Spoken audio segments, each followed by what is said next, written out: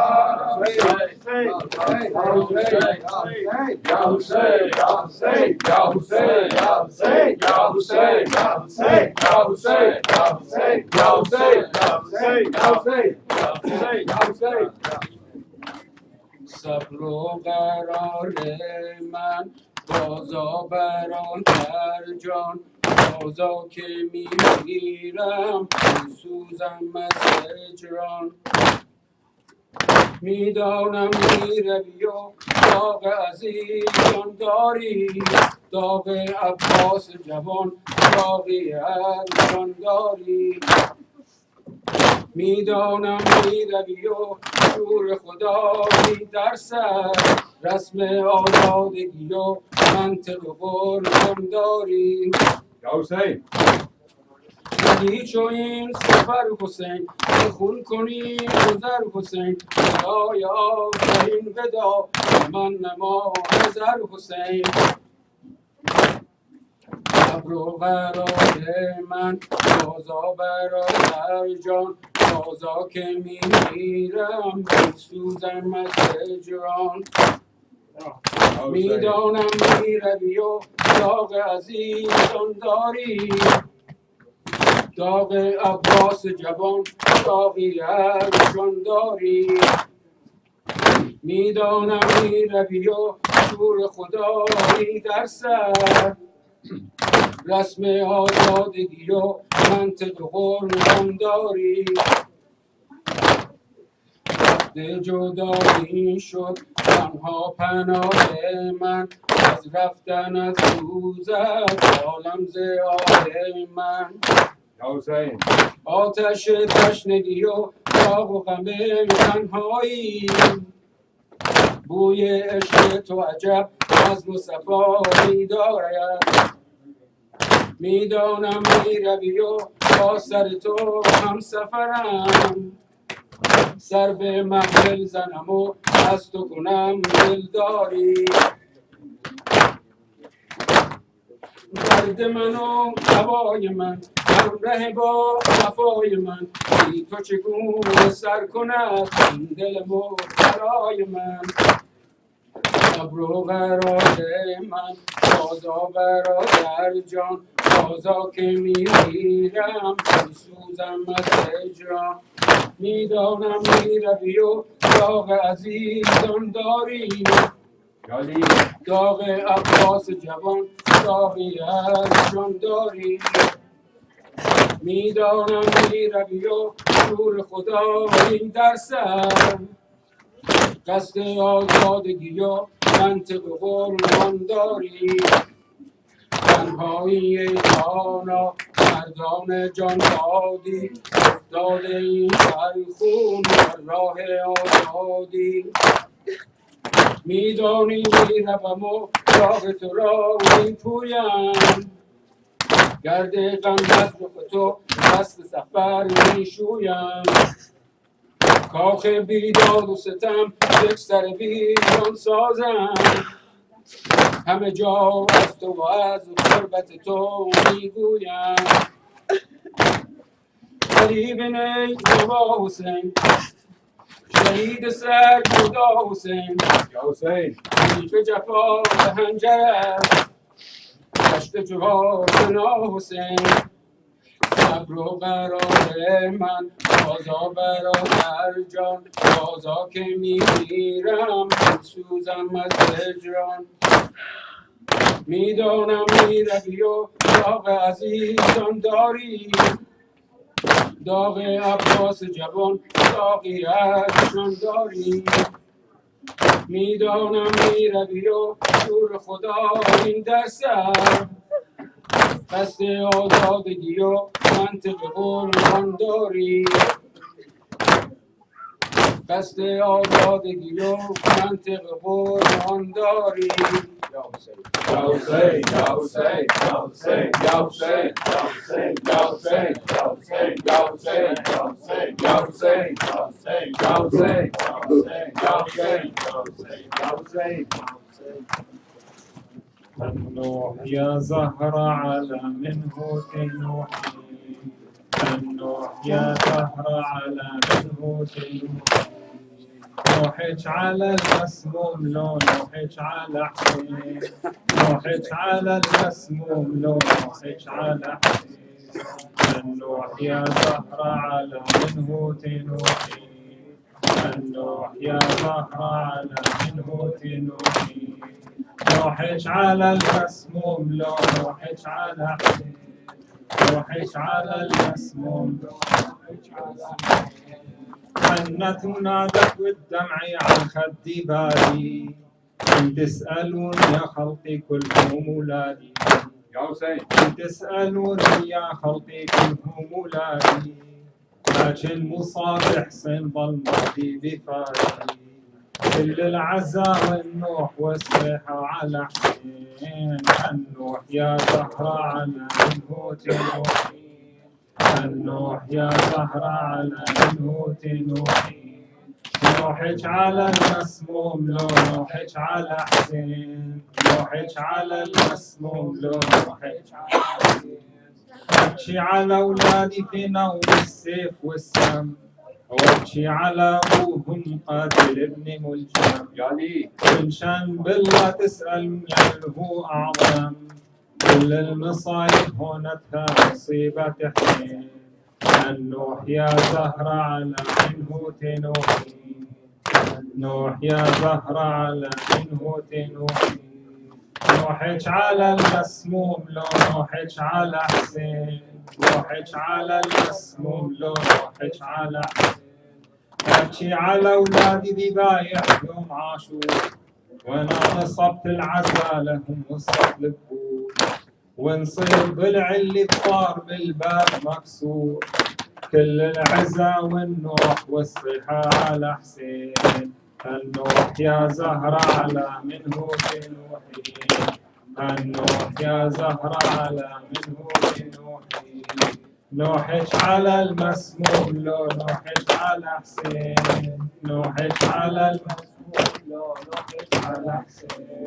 لا تحسبون الرضا في طوس ما جيت ولا إلى بغداد ما رحت في عني Ya Hussein. كلهم عالهم نوحت والجيب شكيت معظم علي لو ذكرت مصيبة حسين النوح يا زهرة على منهوت نوحي النوح يا زهرة على منهوت نوحي نوحك على المسموم لو نوحك على حسين نوحك على المسموم لو نوحك على حسين يا حسين Ya Hussein.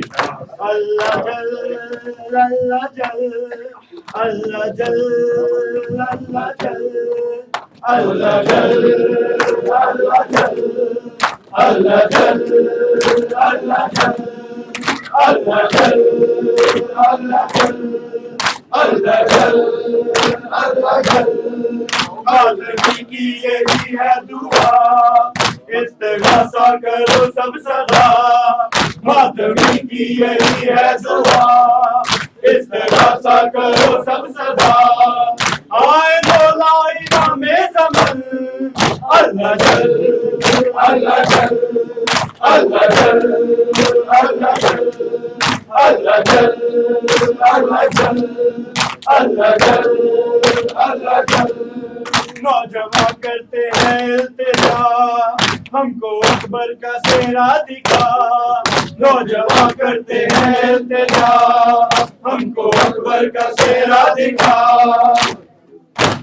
अल्लाह जल अल्लाह जल अल्लाह जल अल्लाह जल अल्लाह जल अल्लाह जल بسم الله الرحمن الرحيم. السلام عليك يا مولاي يا أبا عبد الله.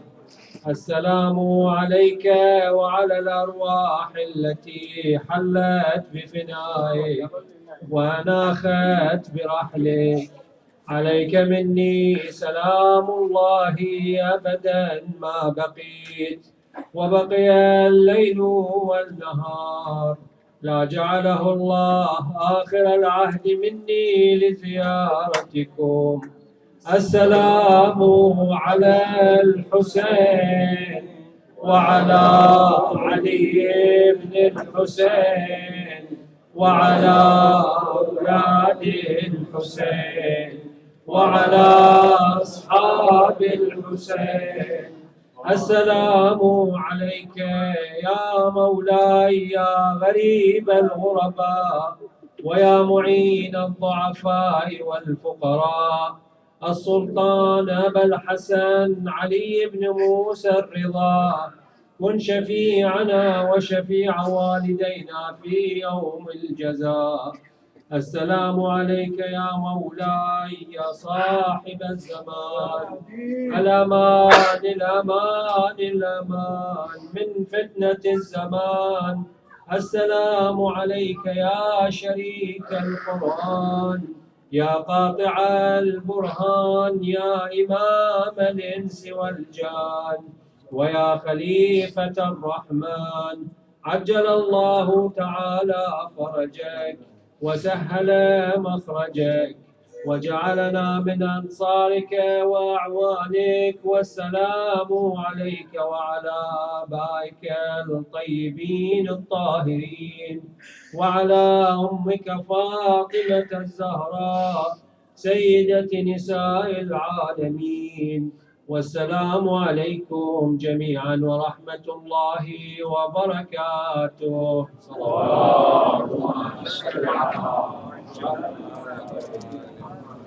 إن شاء الله دعاكم. Somebody would like to stay to go the reading after 2 minutes. Inshallah, remember tomorrow Juma prayer starts